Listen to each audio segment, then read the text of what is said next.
Kanalımdan herkese merhaba. Hoş geldiniz arkadaşlar kanalıma. Bugün sizlere harika bir poğaça hazırladım. Peynirli karnıyarık poğaça. Evet, görüntüsü muhteşem. Lezzeti de o kadar bir muhteşem. Nasıl yapılır, nasıl hazırlanır? Gelin bu güzel muhteşem poğaçanın tarifini hep birlikte geçelim arkadaşlar.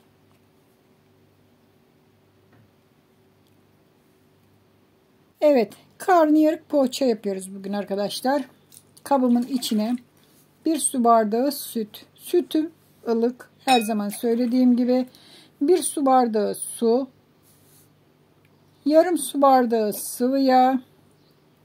Ölçüler birebirdir arkadaşlar. Dikkatli kullanırsanız siz de öyle güzel benim yaptığım gibi poğaçalar hazırlayabilirsiniz. 1 adet yumurta, bir tanesinin de sarısını ayırdım, beyazını içine koyuyorum hamurun. Göz ayarı tuz, 1 yemek kaşığı şeker, dolu değil biraz eksik, 2 yemek kaşığı kuru maya, yaş maya da kullanabilirsiniz varsa evinizde, hiç sorun değil. Şimdi koyduğum malzemeleri çırpıcımla şöyle güzelce karıştırıyorum. Maya aktifleşsin. İyice bakın sütle suyla buluşsun. Maya aktifleşsin. Evet, bugün yine bir poğaça yapıyoruz. Biraz çok seviyorum ben poğaça yapmayı ve tariflerimi birebir sizlere vermeyi çok seviyorum. Herkes faydalansın. Şimdi üzerine un ilavesine geçiyoruz. Ne kadar döktüm? Tahminen 4 bardak kadar un döktüm. İlk aşamada her zaman söylediğim gibi biraz çok döküyorum ve kaşık ile karıştırıyorum elim batmaması için. Daha sonra elim ile yoğuracağım. Sadece sıvı olduğu için ilk aşamada unu biraz fazla döküyorum. Tahminen dediğim gibi 4 bardak un döktüm buraya. Kaşık ile ilk aşamada şöyle karıştırıyoruz. Daha sonra elimiz ile yoğurmaya geçeceğiz.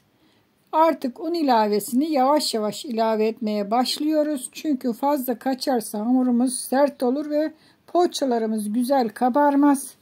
Tıkışık olur. Onun için tıkışık olmasını istemiyoruz. Kaşık ile karıştırma işlemi bitti. Şimdi bu aşamada şöyle kaşığımızda kalan hamurları temizliyoruz. Ziyan olmasın. Hiçbir şeyi ziyan etmeyelim. Bu aşamadan sonra elim ile yoğurmaya geçiyorum. Gördüğünüz gibi azar azar un döküyorum. Kıvamı tuttuğu zaman un ilavesini keseceğim. Evet arkadaşlar, kanalıma abone olmayanlar abone olabilir. Birbirinden lezzetli, ölçülü, birebir ölçülü tarifler veriyorum. Abone olmayanlar abone olabilir. Bildirimleri açabilirsiniz. Muhakkak bildirimleri açmaya özen gösterin. Neden? Çünkü yaptığım tarifler paylaştığım zaman bildirim olarak size gelecektir. Zile tıklarsanız zaten otomatikman bildirimler açılacaktır. Bu şekilde yayınladığım videolardan haberdar olacaksınız. Ayrıca burada paylaştığım tüm tarifler nefislezzettarifler.com blogumda yazılı olarak da paylaşmaktayım. İsteyen blogumu ziyaret edebilir. Bol resimli olarak blogumda yazılı tarifleri veriyorum. Tabii ki birkaç gün sonra anca veriyorum. Hepsini aynı gün paylaşamıyorum arkadaşlar. Evet, gördüğünüz gibi ele yapışmaz hamuru hazırladık. Şimdi hamurumuzu kapatalım. Şöyle bir poşet geçiriyorum. İsterseniz streç film sarın ama hiç gerek yok. Poşeti şöyle geçirip güzelce bağladığınız zaman aynı işlemi görecektir. Mayalanması için 1 saat, yarım saat ya da 1 saat arası bekleteceğiz. Dediğim gibi daha önceki videolarımda ortamın sıcaklığına, soğukluğuna bağlıdır. Soğuk ortamda tutarsanız biraz mayalanması uzun sürer. Havalar sıcak olduğu için 1 saat içinde tahminen mayalanacaktır.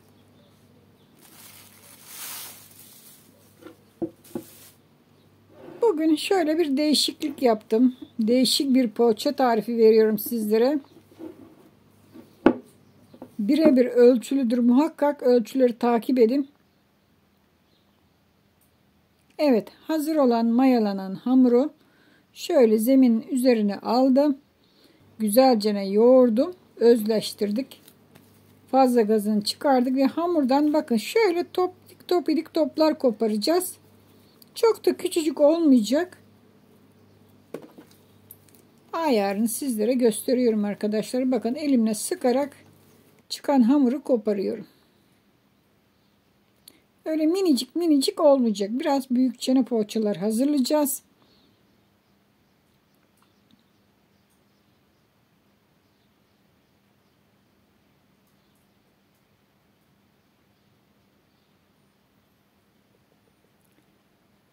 Evet. Bu şekilde tüm hamuru koparıyorum. Burada tahminen 12 tane hamurum çıktı. Fırın tepsimi yağladım. İsteyen yağlı kağıt serebilir.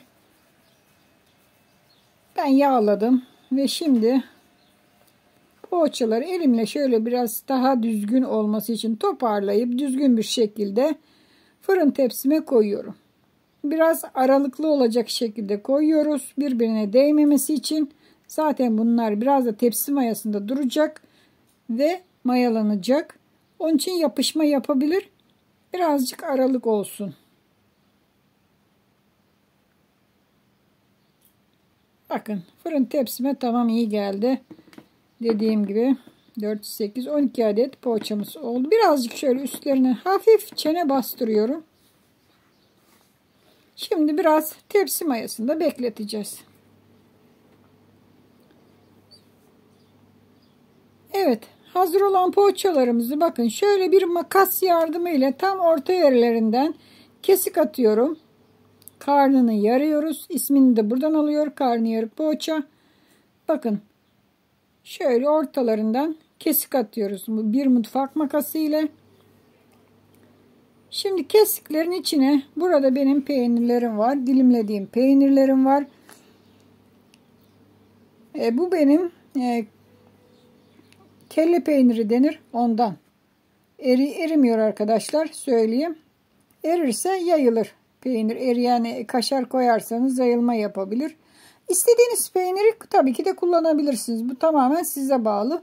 Her bir poğaçanın içine birer dilim peynir bastırıyorum. Bu şekilde bakın iyice bastırıyorum. Peynirlerini de koyduk. Birazcık tepsi mayasında beklesin.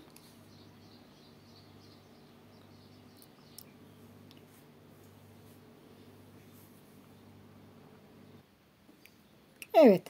Şimdi sıra geldi üzerine yumurtasını sürmeye.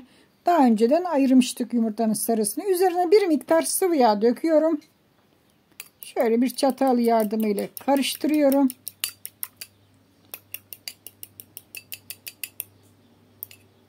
Bakın kıvam biraz koyu oldu. Birazcık daha sıvı yağ dökeceğim ki azıcık daha yumurta sarısı açılsın.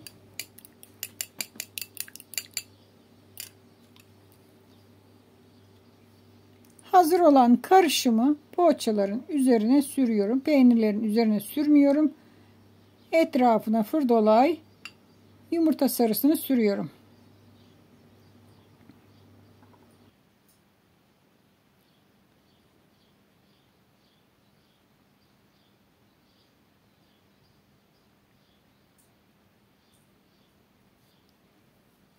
Evet arkadaşlar, Nefis Lezzeti Tarifler kanalı olarak şu anda 77.000 aboneye yaklaşmış bulunmaktayız. Abone sayımız 100.000'i aştığı zaman her ay abone olan arkadaşların arasında küçük bir çekiliş yapacağım ve bir hediye yollayacağım kendisine. İnşallah en kısa zamanda 100.000 aboneye de ulaşırız ve hediyelerimizi dağıtmaya başlarız. Çam sakızı çoban armağanı abonelerimize küçük bir hediye yollayacağım. Evet, bu bilgiyi de verdikten sonra yumurtaların sarısını üzerlerine sürdük. Şimdi 200 derece fırına pişmek üzere götüreceğim. Kızardığı zaman fırından alacağım. Herkesin kendi fırın ayarına göre kendiniz ayarlayın. Ölçüyü ben veriyorum ama her fırın ayarı bir başkadır arkadaşlar. Evet, gördüğünüz gibi fırından çıkardık. Nar gibi de kızardı. Birazcık bekledim ki soğusun. Bir 10 dakika bekledim. Poğaçalarımın biraz soğumasını bekledim. Şu anda birazcık soğudu. Gördüğünüz gibi nar gibi kızardı poğaçalarımız. Harika oldu. Şimdi üzerine çok az sıvı yağ süreceğim. Bunu da sürmemin sebebi parlaklık vermesi ve çok daha lezzetlenmesi için. Bakın çok fazla değil, çok az sıvı yağ sürüyorum. Bu bir püf noktasıdır. Bu püf noktasında herkes size vermez, göstermezler. Ama ben takipçilerime, özellikle takip eden takipçilerime, abonelerime her aşamasını göstermeye özen gösteriyorum ki herkes bilgilerimden faydalansın. Bakın pırıl pırıl parlıyor. Üzerleri harika görünüyor. Zaten içecektir poğaçalar içine sıvı yağı. Yumuşacık olacaktır. Evet. Harika oldu. Sizlere bir tanesini şöyle çıkaracağım. Görün kendinizde nasıl olduğunu. Altını üstünü bakın. Bakın ne kadar yumuşak ve lezzetli görünüyor. Umarım siz de bu poğaçayı yapar hazırlarsınız arkadaşlar. Çoluğunuza, çocuğunuza, eşinize, dostunuza yapın, hazırlayın. Hiçbir şekilde bakın peynirim erimedi. İsterseniz eriyen peynir de koyabilirsiniz. Olmaz diye bir şey yok. Olur, her şeyi koyabilirsiniz. Hoşça kalın. Afiyetle kalın.